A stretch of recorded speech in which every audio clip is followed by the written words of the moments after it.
आज एनडीए शासित राज्यांच्या मुख्यमंत्री आणि उपमुख्यमंत्र्यांसोबत पंतप्रधान मोदींची बैठक. ऑपरेशन सिंदूर आणि जातनिहाय जनगणनेसंदर्भात सादर करू शकतात प्रस्ताव.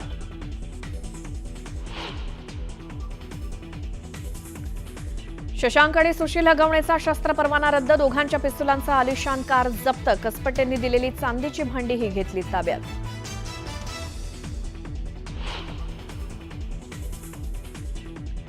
उपमुख्यमंत्री एकनाथ शिंदेंनी घेतली कसपटे कुटुंबियांची भेट. आरोपीला पाठीशी घालणार नाही तर हगवणे कुटुंबियांवर मकोका अंतर्गत कारवाई करणार, एकनाथ शिंदेंची ग्वाही.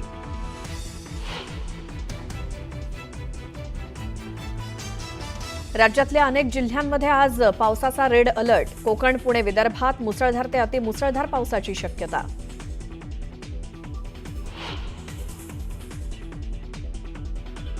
आता सीबीएसई शाळेत सुरू होणार मराठीचे धडे. भाषा शिक्षणाचं धोरण जारी.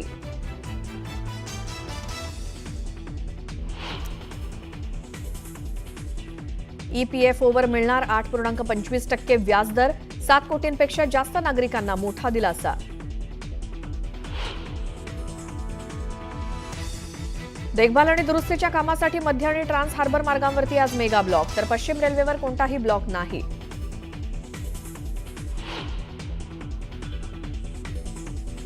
पहलगाम हल्ल्यावर हरियाणातील भाजप खासदार रामचंद्र जांगडा यांचं वादग्रस्त वक्तव्य.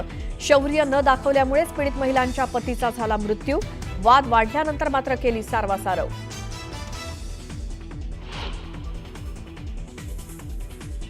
आणि युरोपियन युनियनसोबत कोणताही करार करू इच्छित नाही. 1 जूनपासून 50% टेरिफ लादणार, डोनाल्ड ट्रम्प यांची घोषणा.